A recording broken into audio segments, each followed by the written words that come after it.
Alright, hey everyone. I am a little bit mad right now because constantly I'm seeing the entire creative community, whatever the fuck, the creator part of the League of Legends community just have the absolute worst takes on the fucking planet. And not only are the takes bad, but they are straight up wrong. I'm not about to defend Riot Games because I do think that Riot Games are fucking idiots too. But I do think that they are definitely the worst. So Riot are the worst. I'm generally on the side of the community when it comes to that entire deal. But what I want to talk about is Sahn-Uzal specifically. I'm just trying to pull up the different videos here because everyone have completely misunderstood the fucking skin, and it's so goddamn tiring to read about. And the reason it's so tiring is because the skin is actually of really high fucking quality. Now, is it worth $250 fucking dollars? No, it's not, because nothing really is. Is it wrong for Riot to create expensive stuff, which the pull of it is only that it's expensive? No, that's fine. That they do the same thing with clothes and every other fucking thing on the planet. That's fine. You can do that. You can sell expensive stuff, and it's okay. We shouldn't be acting like babies because there's something that we don't have fucking access to. That's just stupid. And yes, okay, it's a lore skin that everyone wants, and fuck, I would have loved to have this skin. Like, holy shit, I am sad that I can't get it. Also for the FOMO and all that. Riot are fucking stupid about a bunch of stuff, and they are being immoral about how they exactly would choose to do this. But just, the base idea is fine. You can have expensive stuff, right? Sahn-Uzal Mordekaiser. There are two main points that people have been complaining about that are completely unjustified. Because either people are stupid, arrogant, or they are just, what's the last one? One of the three things that make people make a person wrong, right? I feel like they're completely manipulated by their own feelings fucking 90% of the time when it comes to trying to complain about stuff. And another example would be back when Victor got reworked. And there are very, very valid complaints about that rework, very, very good ones. But none of them actually brought up the good complaints, the reason that it's a problem. Everyone just, they just had the worst takes in the world. And I swear to God, I don't see anyone who actually had a good take about anything, even Hextech chests. Actually, the only person that consistently gets stuff pretty right in my mind is TB Skyen. He's the only fucking person with a brain in this goddamn shit-ass world. It's so crazy to me. There's some of his, I don't know if I want to say it's his moral or political opinions that I don't really disagree with, but that's whatever. I have a ton of respect for that guy because he actually just straight up, he just has a brain, alright? Anyway, to go through with the deal with Sahn-Uzal Mordekaiser, the two main things people have been complaining about are the reuse of animations and the fact that he shouldn't look like this. And both of those things are just straight up, it's just wrong. It is just straight up wrong. The first one is, he has not reused a single animation. He's reused one, which Project Mordekaiser also didn't change, which is his crit animation. That is the only animation that has been reused completely. The other one that is so close that I'm not sure if there is a difference or not, is his ultimate. And I'm not quite, it is basically the same thing, but he rotates his weapon. I'm not sure if that's new or if he always did that. But I'm fairly certain they would just go through with creating new animations for everything. It doesn't really make any sense not to. And you might say, well, shit looks like base Mordekaiser, or it looks like Project Mordekaiser. And to tell you, I don't know if you noticed this, But Sahn-Uzal is fucking Mordekaiser. So if his animations are based on or inspired by base Mordekaiser, that would kind of make a lot of sense. And trust me when I say that Riot have thought about that, and that is the literally why it is the way that it is. So let's just go through with the animation. So first of all, people thought that this was the classic base animation, and clearly it's not. Congratulations. Also, it's really cool that he actually, you know, pays homage to his original recall. It is exactly in character for what he would do, you know. New run animation. His auto attacks are different even though they look a little bit similar. Then we have his Qs. Okay, that's a little bit too far. Which is also new, even if it does look a little bit similar. I don't know if the sound on right now, but we'll just check that right away. What if I do this? Okay. There we go. So his W is also new. And his E is new. And this is the one, because like... Let's just take a look at the ultimate real quick. I think it's the same, maybe.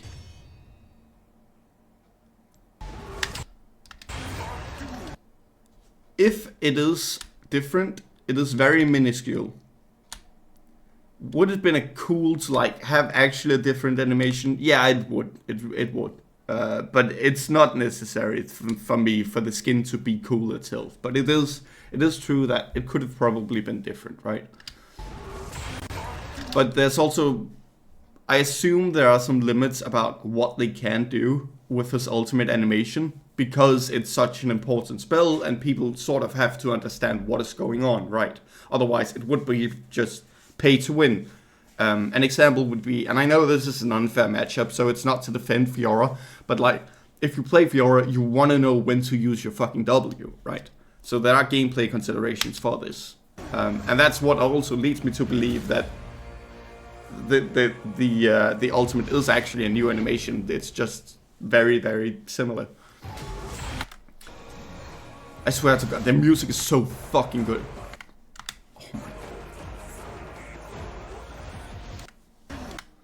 A duel, then. To the reckoning fields. I love this, it's so fucking dope. Okay, we're just going through all of the music, it seems. This is where he kills.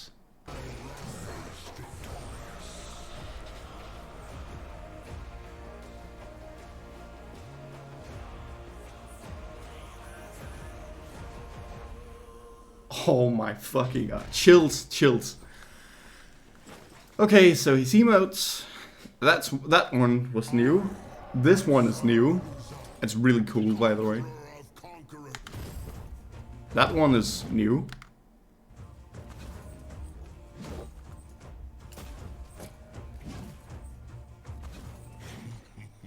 That one is, new. Crit animation, that one's the same, and his death animation is very similar to base because it is still Mordekaiser, right? It's the same fucking person, so it makes sense that everything is inspired by base Mordekaiser. And that's not a problem, alright? That straight up is just not a problem. Things don't need to be different. The reason people think that it's bad is because we generally have this idea of what a legendary skin needs to do, or something in that quality category with new animations and all that stuff. And we don't really care about if it fits the type of character or the type of skin. Like if we had Pulsefire Jhin, I guess, right? That's I think that was even made in Legends of Runeterra actually. But if we take Pulsefire Jhin just as an example, and make it a legendary and give it new animations, we don't care what the animations look like, we just need them to be different enough that it feels good. that it feels different. Yes, I want to buy this because the animations feel different. They don't give a shit if it actually feels like the character it's displaying. I can't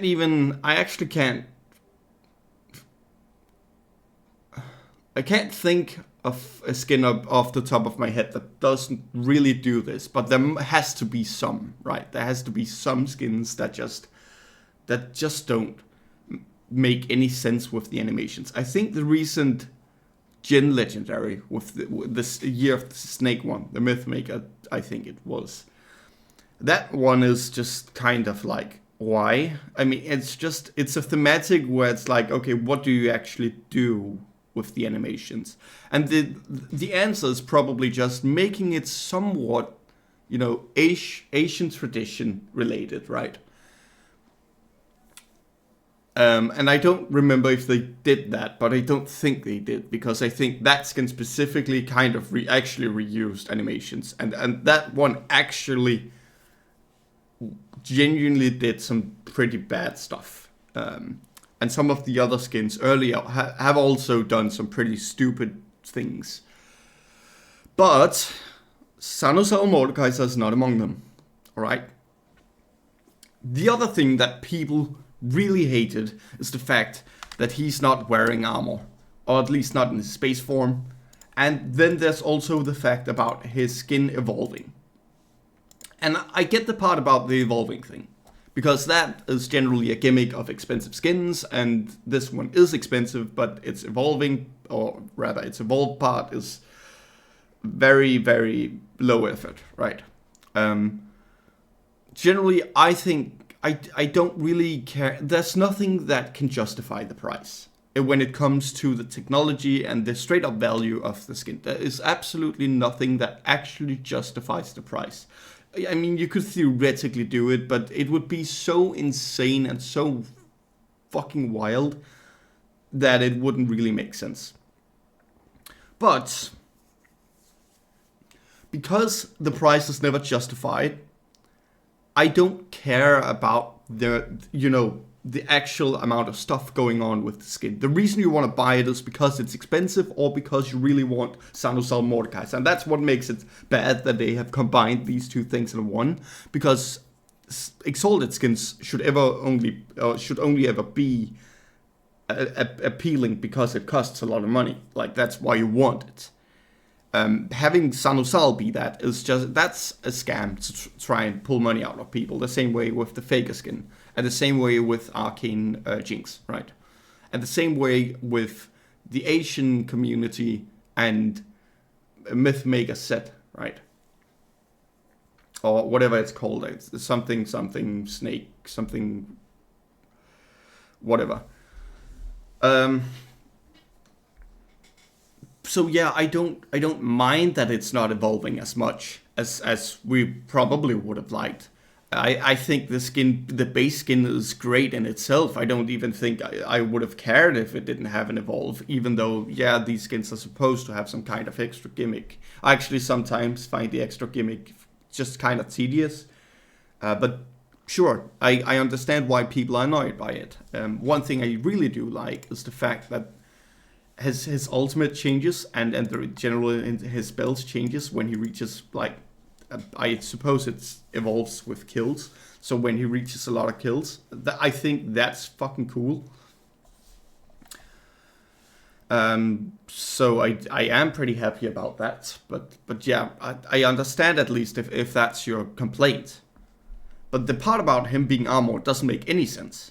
Because he is a barbarian king from before Noxus even existed. He lives in a tundra. Or like not a savanna. What is it called? Like not a tundra exactly. Like sure, there's also a tundra biome in there, but what the fuck is this called? Just a second.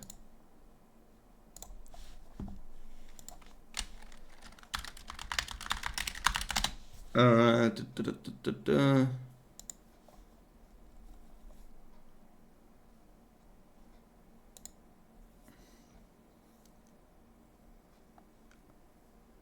think it's just some highlands. No, probably not, because that would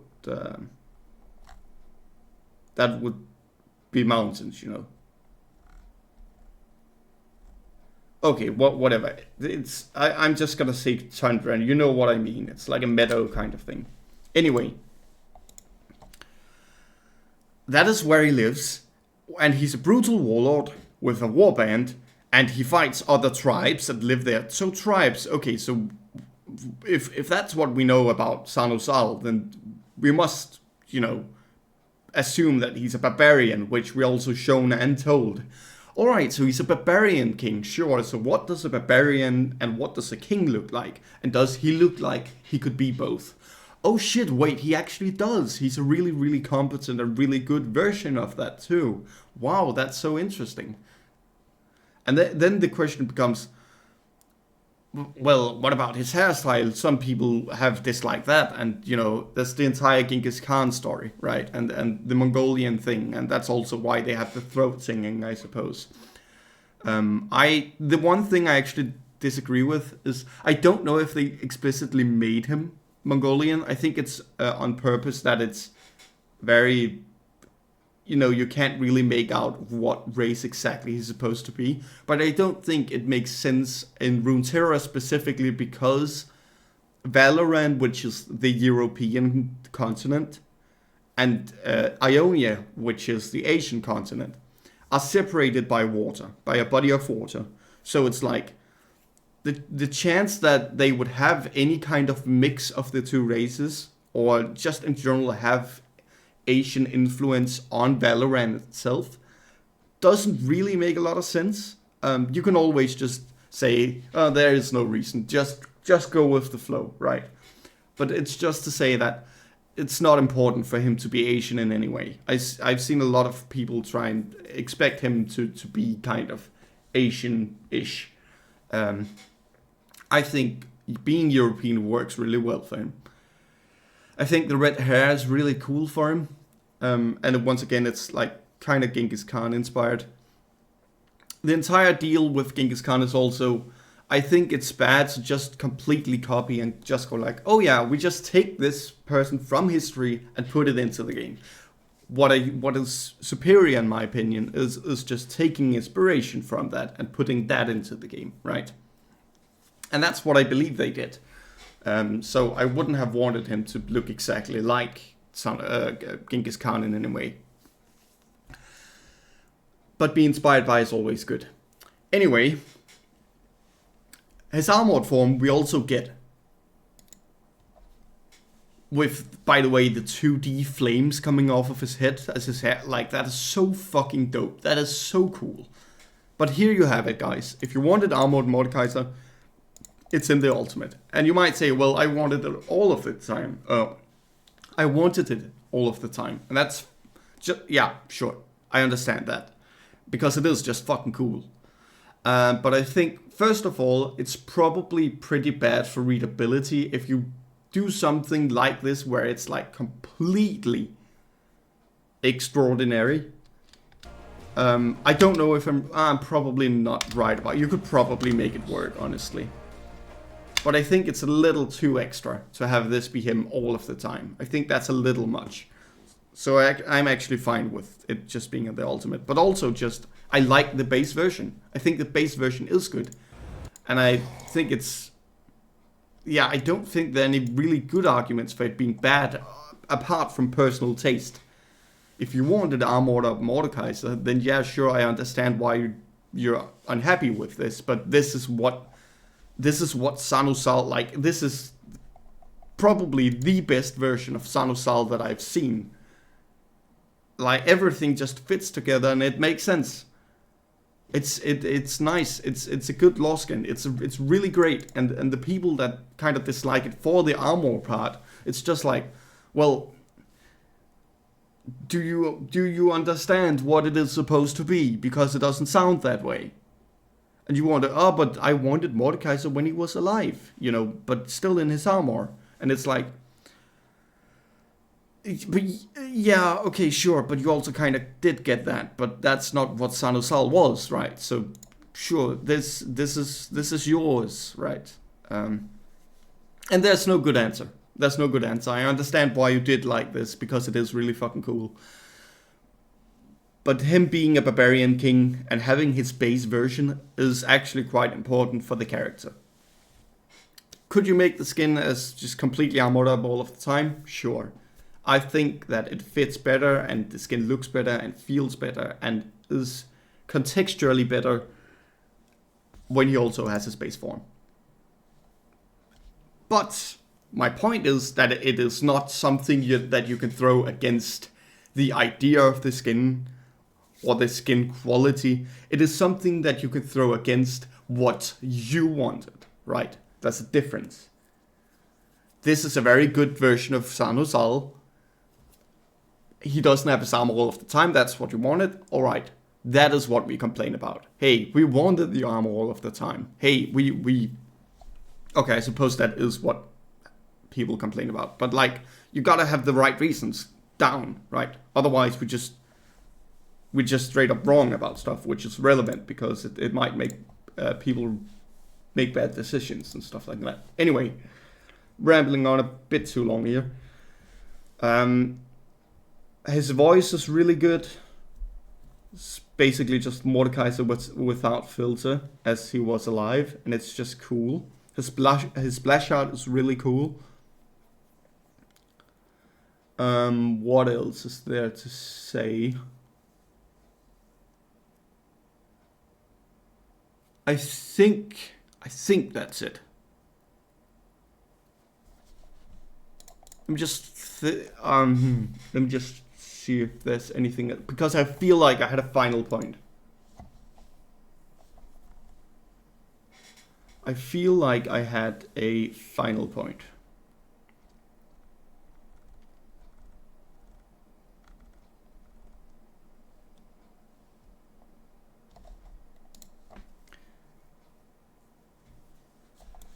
I can't seem to remember. That's a little bit annoying.